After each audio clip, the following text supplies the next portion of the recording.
Burlington is home to the Mayor of the Year. The award was presented by Municipal World magazine this morning to Marianne Meed Ward for her initiative called Elect Respect.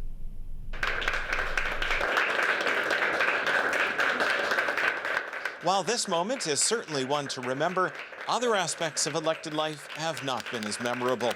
The mayor shared one of her recent experiences. But yeah, death threats to the point that I was told not to go to a public meeting. And that happened again a week ago. Second time in 9 months, I was told not to go to a public meeting because they couldn't guarantee my safety.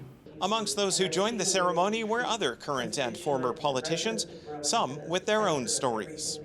I was pretty public about why I left elected office and why I wasn't going to run again in the last election, and it was just the level of threats and that I was receiving both online and by email, but also in person, which is I think what had changed over the 10 years I was in office, where people felt emboldened to approach me in the grocery store or at events. I have even recent experiences of what we would call microaggressions by my colleagues, where they put out innuendo right in public when the cameras are rolling, and it sort of leaves you thinking, well, why am I doing this, and how do I deal with it? Fighting Back began with HER, an acronym for Halton Elected Representatives, founded by Burlington's mayor. From there, Elect Respect was officially launched in June of this year. The goal is to battle public distrust, personal attacks, and harassment while restoring civility and respect. While the pandemic was cited as a time of noticeable change in civility, the core of the problem, several say, continues online. With the uptick in the use of social media and the ability to have AI and bots and the anonymity that is afforded behind a keyboard, it has gotten significantly worse online. And the death threat that I got that led to me not being able to go to a public meeting originally came in on social media. People are emboldened to say terrible things on the internet where they can be anonymous, and you sort of get used to being able to do it, or you see it modeled in other people. That's the only thing I could say that I feel has really changed. Online people had always felt emboldened, but they would do it anonymously.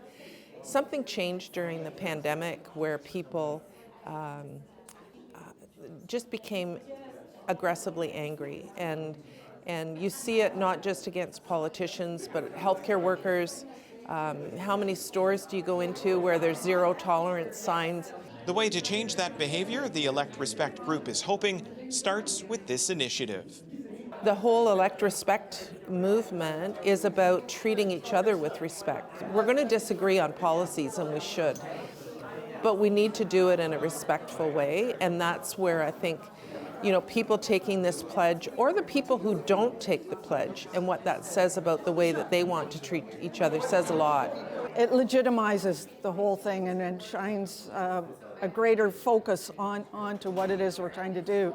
And every time I hear it again, it sort of builds in me the need to, okay, be strong, and we're all together. This is for us first and foremost. This is a pledge that I take to be respectful of my fellow council colleagues, other elected members, city staff, and the public. We have to show respect for the public, and I've always believed that you can't ask for something from somebody that you're not willing to demonstrate.